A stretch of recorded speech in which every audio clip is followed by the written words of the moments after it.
Alright, so we're going to be using Onshape today, and the first thing we're going to draw is this ISO block one that I have up in the top right corner.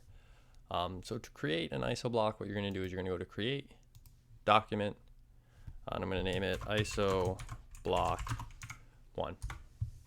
And when we open Onshape, we're going to see we got a front, a top, and a right side area to do some of our modeling on.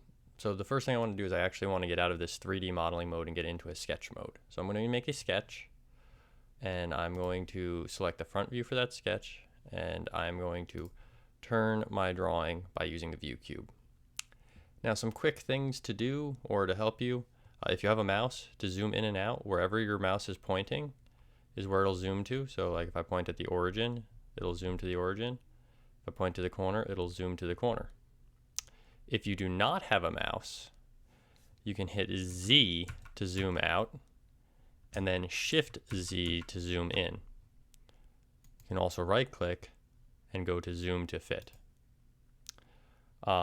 Additionally, if you want to go back and forth, if you have a mouse, you can hold down the scroll wheel. If you do not have a mouse, you hold Control Shift and then you can use the arrow keys to pan around.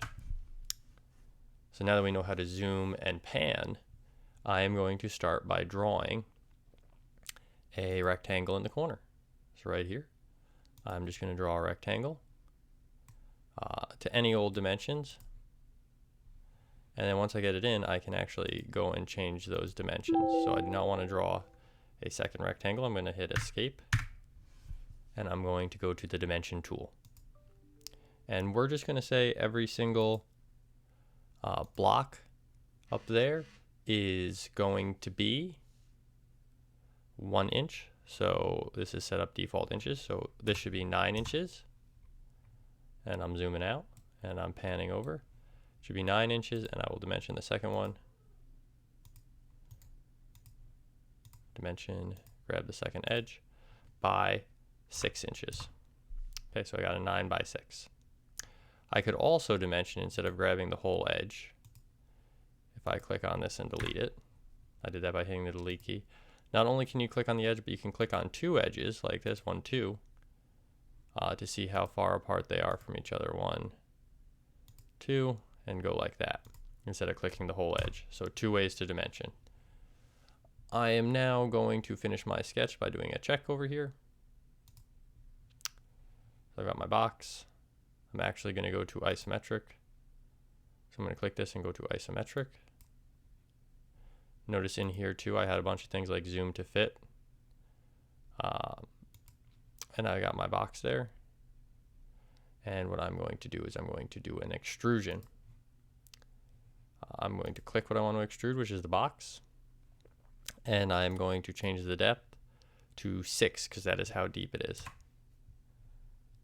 So I'm going to go 6 for the depth.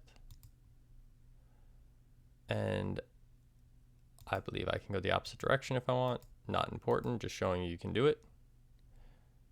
And I am going to hit the check. So that gives us the box.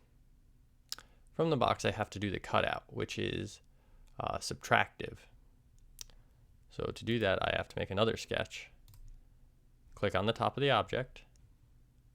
I'm going to look at the top of the object where my sketch is, and I am going to draw a box here that I will momentarily cut out. I'm hitting Escape to get out of the tool.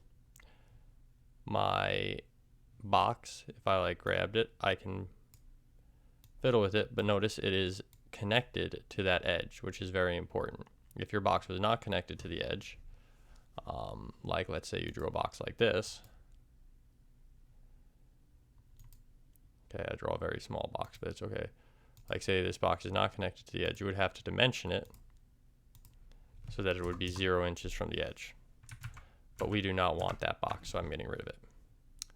So now I'm going to dimension, this should be 2. This should be 3. And from here to here should also be 3. And I am going to hit Finish Sketch. I'm going to go back to my isometric view. and I'm going to go to Extrude, and we are going to go to Remove. By default you're adding, but we're going to go to Remove. I'm going to click this, and you can see how it's going down into the object, and I'm going to remove 4. And I am going to hit check. So that is object 1. We can do some things to object 1. We can edit its appearance.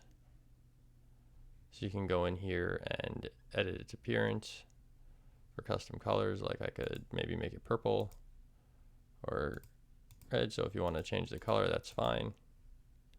I have no problem with that. So if you want to change the color, go ahead and change the color. So there you go. This was automatically saved, so you are all ready to actually go to the next part, which will be number 2.